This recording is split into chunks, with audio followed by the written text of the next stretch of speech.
Friends, मैं सुनीता अग्रवाल। मेरे channel पे आप सभी का बहुत बहुत स्वागत है। तो आज हम बनाएंगे बहुत ही ज्यादा टेस्टी रेसिपी। तो चलिए बनाना शुरू करते हैं। आज मैं आपको बहुत आसान तरीके से बहुत ही ज्यादा सॉफ्ट और टेस्टी बथुए आलू के पराठे बनाना बताती हूँ।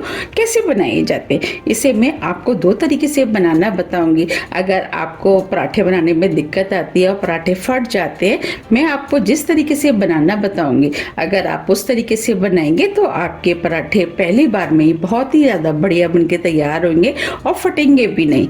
और इसके साथ खाए जाने वाला बहुत ही ज़्यादा टेस्टी रायता बनाना भी बताऊंगी। इसके लिए आप मेरी वीडियो लास्ट तक देखें। तो चलिए बनाना शुरू करते हैं। बथुए के पराठे बनाने के लिए ये हमने 300 ग्राम बथुआ लिया, जिसे हमने अच्छे से साफ कर लिया है। बथुए के अंदर जो मोटी डंडियां होती हैं उन्हें हमने निकाल दिया है। इस बथुए को हमने 3 से 4 बार साफ पानी से धोया। धोने के बाद इसे आधे घंटे के लिए पंखे के नीचे फैला दिया, जिससे कि बथुए के अंदर जितना भी एक्स्ट्रा पानी था वो सूख जाए। अब इसके अंदर से पानी सूख गया है। अब हम बथुए को काट लेते हैं। अब हम इसमें से थोड़ा सा बथुआ ले लेते हैं इस तरीके से, और इसका हम बंच बना लेते हैं। अब इस बथुए को हम बीच में से काट लेते हैं और इस वाले पोर्शन को भी हम इसी में जॉइंट कर देते हैं। अब बथुए को हम महीन महीन काट लेते हैं। हमें इस तरीके से बथुए को काटना है। आप जितना महीन काट सकते हैं उतना महीन काट लें। और दोबारा से हम इस तरीके से दबा देते हैं। ये पराठे खाने में बहुत ही ज़्यादा टेस्टी लगते हैं। और इस समय मार्केट में बथुआ आ भी बहुत रहा है, और बथुआ हमारी हेल्थ के लिए भी बहुत ही ज़्यादा फायदेमंद होता है। इसीलिए हमें सर्दियों में बथुए का ज़्यादा से ज़्यादा सेवन करना चाहिए।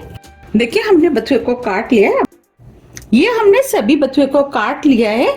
चलिए पराठे का डो बना लेते हैं। डो बनाने के लिए इस बाउल में हम 2 कप गेहूं का आटा डाल देते हैं। अब ये पराठे और भी ज्यादा टेस्टी बनके तैयार हो तो आधा कप हम इसके अंदर बेसन डाल देते हैं। आप चाहे तो बिना बेसन के भी इसे बना सकते हैं। आप 2.5 कप गेहूं का आटा ले सकते हैं। आधी टीस्पून अजवाइन को हाथ से क्रश करके डालेंगे, जिससे खुशबू अच्छी आएगी। आधी टीस्पून नमक। अब जो बथुआ हमने काटा था वो हम इसके अंदर डाल देते हैं। अब बथुए को आटे में अच्छे से मिक्स कर लेते हैं। अब ये बथुआ भी आटे में अच्छे से मिक्स हो गया है। अब हम इसका डो बनाएंगे। तो अब हम इसके अंदर थोड़ा सा पानी डाल देते हैं। पानी थोड़ा थोड़ा करके ही डालें, जिससे कि ज्यादा ना हो जाए। अब हम इसका सॉफ्ट डो बना लेते हैं, जैसे हम चपातियों का बनाते हैं, बिल्कुल उसी तरीके से। अब ये डो बनके तैयार हो गया है। अब इस डो को थोड़ा सा और चिकना कर लेते हैं। इसके ऊपर हम थोड़ा सा ऑयल डाल देते हैं। अब ये डो बनके तैयार हो गया है। बस हमें इसी टाइप का डो चाहिए। ये ना ही ज्यादा लूज है और ना ही ज्यादा टाइट। अब इसे 20 मिनट के लिए ढक के रख देते हैं, जिससे कि डो सेट हो जाएगा। इसका डो सेट हो रहा है, हम आगे की तैयारी कर लेते हैं। अब पराठे में भरने के लिए आलू की स्टफिंग बना लेते हैं। उसके लिए ये हमने 3 मीडियम साइज के बॉयल आलू लिए, जिसे कद्दूकस कर लिया है। ये 2 हरी मिर्च लिए हैं, वो डाल देते हैं। मिर्च आप अपने टेस्ट के अनुसार थोड़ी सी कम या ज्यादा भी कर सकते हैं। आधा इंच अदरक का टुकड़ा जिसे कद्दूकस कर लिया, इसे भी डाल देते हैं। आप चाहे तो 2 लहसुन की कलियों को कद्दूकस करके भी डाल सकते हैं। आधी छोटी साइज की प्याज इसे छोटे पीस में काट लिया है। अब इसके अंदर मसाले ऐड करेंगे। मसाले में 2 पिंच हींग, इससे खुशबू अच्छी आती है और पराठे खाने में भी टेस्टी लगते हैं। 1 टीस्पून धनिया पाउडर, 1 टीस्पून सौंफ पाउडर जिसे हमने दरदरा कूट लिया है, इससे फ्लेवर अच्छा आता है। आधी टीस्पून गरम मसाला, 1/4 टीस्पून हल्दी पाउडर, 1 टीस्पून कश्मीरी लाल मिर्च, इससे कलर अच्छा आएगा और ये मिर्च तीखी कम होती हैं। अब इस पराठे में चटपटा टेस्ट आए तो 1 टीस्पून चाट मसाला डाल देते हैं। आप चाट मसाले की जगह अमचूर पाउडर का भी इस्तेमाल कर सकते हैं। आधी टीस्पून नमक आप अपने टेस्ट के अनुसार थोड़ा सा कम या ज्यादा भी कर सकते हैं। हमने डो बनाते समय भी नमक का इस्तेमाल किया, उसको ध्यान में रखते हुए आप नमक का इस्तेमाल करें। थोड़ा सा हरा धनिया। अब सभी चीजों को हाथ से अच्छे से मिक्स कर लेते हैं। ये हाथ से अच्छे से मिक्स हो जाएंगी। अब ये चटपटी और टेस्टी आलू की स्टफिंग बनके तैयार हो गई है। अब पराठे के साथ खाए जाने वाला रायता बना लेते हैं। उसके लिए ये हमने 2 कप दही लिया है, जिसे अच्छे से फेंट लिया है। अब इसके अंदर मसाले डालेंगे।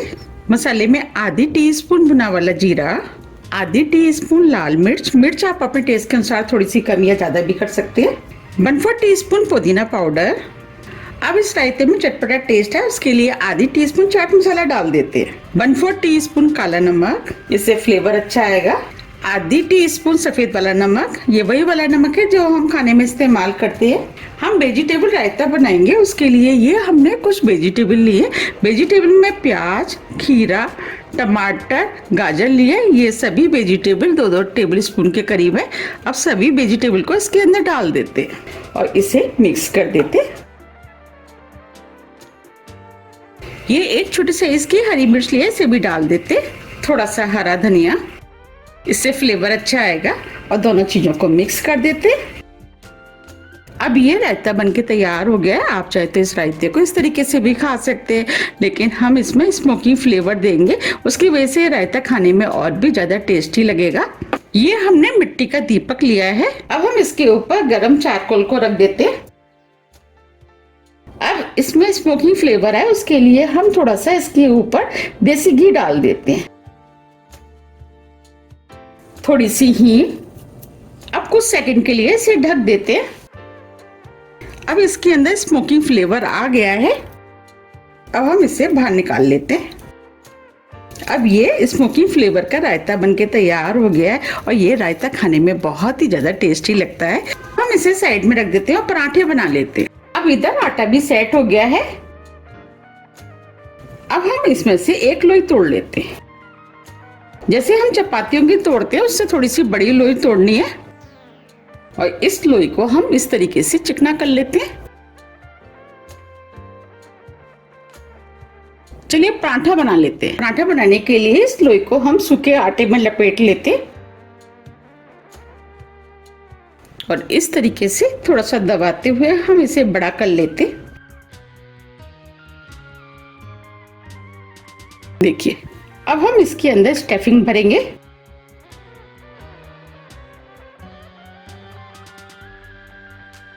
स्टफिंग आप अपने टेस्ट के अनुसार थोड़ी सी कम या ज्यादा भी भर सकते हैं। ये हमने 1.5 टेबल स्पून करीब स्टफिंग भरी है, और इसको हम इस तरीके से फोल्ड कर लेते हैं। बस स्टफिंग इसके अंदर से निकलनी नहीं चाहिए, और इसे चारों तरफ से इस तरीके से फोल्ड कर लेते हैं, और इसे ऊपर से दबा देते। देखिए, अब ये लोई बनके तैयार हो गई है। अब हम इस लोई को सूखे आटे में दोबारा से लपेट लेते हैं, और इसे ऊपर से इस तरीके से दबा देते, जिससे कि जो हमने स्टफिंग भरी है वो पराठे में चारों तरफ हो जाए। देखिए, ये हमने स्टफिंग को चारों तरफ फैला दिया है। अब हम इसे हल्के हाथों से बेल लेते। हमें इस पराठे को बिल्कुल हल्के हाथों से बेलना है, जिससे कि स्टफिंग बाहर ना निकले। इन पराठों को आप अपने टेस्ट के अनुसार थोड़ा सा छोटा या बड़ा भी कर सकते हैं। हम मीडियम साइज के बना रहे हैं। हम इन पराठों को ज्यादा पतला नहीं करेंगे, क्योंकि ये पराठे थोड़े से मोटे ही बनते हैं। ये हमने पराठे को बेल लिया है। देखिए,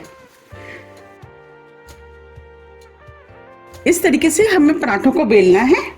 इस पराठे को हम इस प्लेट में रख देते हैं। अब मैं आपको दूसरे तरह का पराठा बनाना बताती हूँ। अब जो हमने लोई ली थी, उसी साइज की हमने दूसरी लोई भी ले ली है। अब इस लोई के हम 2 पीस कर देते हैं, इस तरीके से। एक पीस को रख देते। अब इस लोई पे हम सूखा आटा लपेट लेते हैं, और इस तरीके से इसको फैला लेते हैं, और इसे भी हम इस तरीके से बेल लेते हैं। ये हमने बेल लिया है। अब हम इसे भी प्लेट में रख देते हैं। जो दूसरी लोई थी उसे भी हम बेल लेते हैं। इसे ये बिल्कुल उसी तरीके से बेलेंगे जैसे हमने पहले बेली थी, लेकिन दोनों को बिल्कुल एक ही साइज में बेलेंगे। ये भी हमने बेल लिए। अब जो हमने स्टफिंग बनाई थी उसे हम इसके ऊपर लगा देते। देखिए हमें इस तरीके से इसको लगाना है हाथ से। अगर आपका पराठा फट जाता है, आपको पराठा बनाने में प्रॉब्लम आती है, तो आप इस तरीके से भी पराठा बना सकते हैं। आप जब इस तरीके से पराठा बनाएंगे तो आपका पराठा कभी भी नहीं फटेगा। और हम इसको पतला पतला फैला देते, दोबारा से स्टफिंग ले लेते और चारों तरफ अच्छे से फैला देते। ये हमने स्टफिंग को चारों तरफ फैला दिया है और साइड से हमने छोड़ दिया है। अब जो हमने पहले वाला पराठा बेला था वो हम इसके ऊपर रख देते हैं। हम इस तरीके से चारों तरफ से अच्छे से दबा देते जिससे कि ये खुले ना। ये हमने पराठे को दबा दिया है। अब इसके ऊपर हम थोड़ा सा सूखा आटा डाल देते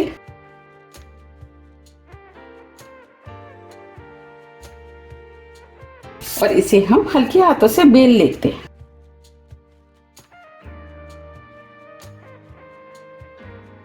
देखिए ये पराठा बिल गया है। अब हम पराठों को सेक लेते हैं। पराठे को सेकने के लिए गैस पे तवा रख दिया है। तवे को हल्का गर्म होने देते हैं। तवा हल्का गर्म हो गया है। अब इसके ऊपर हम थोड़ा सा घी लगा देते हैं। हम सबसे पहले वाला पराठा सेकेंगे जो हमने सबसे पहले बेला था। अब पराठे को तवे पर डाल देते हैं और मीडियम फ्लेम पे से सिकने देते हैं। अब हम इस पराठे को पलट देते हैं और दूसरी तरफ से भी हल्का सिकने देते हैं। अब हम पीछे से चेक कर लेते हैं। देखिए ये पराठा पीछे से सिक गया है। अब इसके ऊपर हम घी लगा देते हैं। अब घी की जगह ऑयल का भी इस्तेमाल कर सकते हैं। अब पराठे को पलट देते और हल्के हाथों से दबाते हुए मीडियम फ्लेम पे से सेक लेते हैं। घी आप अपने टेस्ट के अनुसार थोड़ा सा कम या ज्यादा भी लगा सकते हैं। अब इधर से भी हम घी लगा देते हैं। ये पराठे खाने में बहुत ही ज़्यादा टेस्टी लगते हैं। आप भी इन्हें एक बार ज़रूर ट्राई कीजिएगा, आपको भी ये बहुत ज़्यादा पसंद आएंगे। और इस समय मार्केट में बथुआ आ भी बहुत रहा है और बथुआ तो हमारी हेल्थ के लिए वैसे भी बहुत ही ज़्यादा फायदेमंद होता है। अब दूसरी तरफ से भी हम हल्के हाथों से दबाते हुए सेक लेते हैं। दोनों तरफ से कितना बढ़िया सिका है। इसे आप अपने टेस्ट के अनुसार थोड़ा सा कम या ज़्यादा भी सेक सकते हैं। देखिए कितना फूला फूला पराठा बना है। अब ये पराठा दोनों तरफ से सिक गया है। अब हम इसे प्लेट में निकाल लेते। अब जो हमने दूसरा वाला पराठा बेला था उसे सेक लेते। तो अब इस पराठे को तवे पर डाल देते। अब इसे हम पलट देते।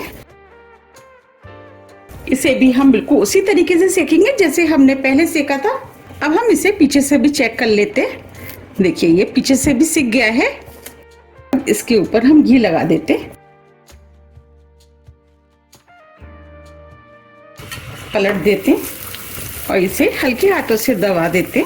आप मुझे कमेंट्स करके ये जरूर बताइए कि आपको कौन सा तरीका ज्यादा पसंद आया।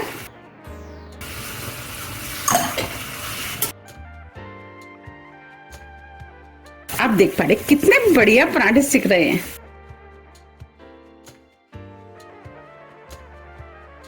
अब ये पराठा भी दोनों तरफ से सिक गया है। इसे भी हम प्लेट में निकाल लेते हैं।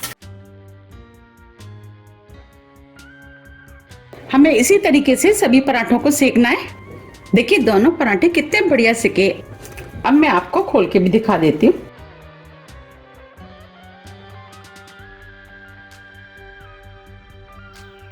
देखिए कितनी बढ़िया अंदर तक स्टफिंग भरी हुई है। ये सबसे पहले वाला पराठा है। अब मैं आपको दूसरा वाला पराठा भी दिखा देती हूँ।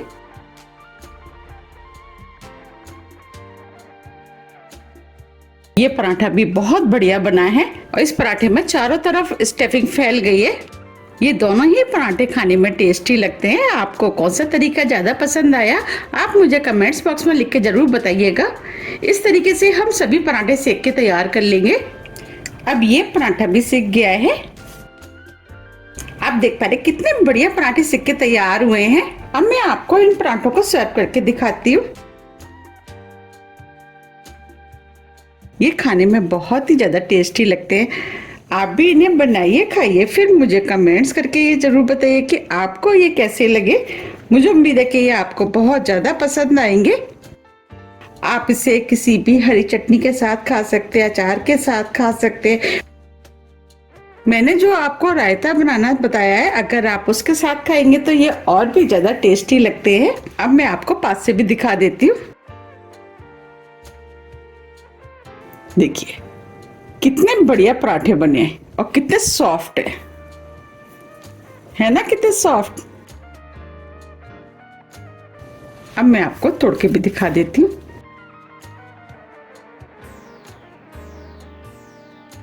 और ये देखने में कितने अच्छे लग रहे हैं और खाने में भी ये बहुत ही ज्यादा टेस्टी लगते हैं। तो आप इस रायते के साथ इसे खाएं। फिर मुझे कमेंट्स करके ये जरूर बताएं कि आपको रायते और पराठा कैसे लगे। अगर आपको मेरी रेसिपी थोड़ी भी पसंद आती है तो रेसिपी को लाइक कीजिए, चैनल को सब्सक्राइब कीजिए और ज़्यादा से ज़्यादा शेयर कीजिए। अब हम फिर मिलते हैं इसी तरह की टेस्टी रेसिपी के साथ। जब तक के लिए नमस्कार।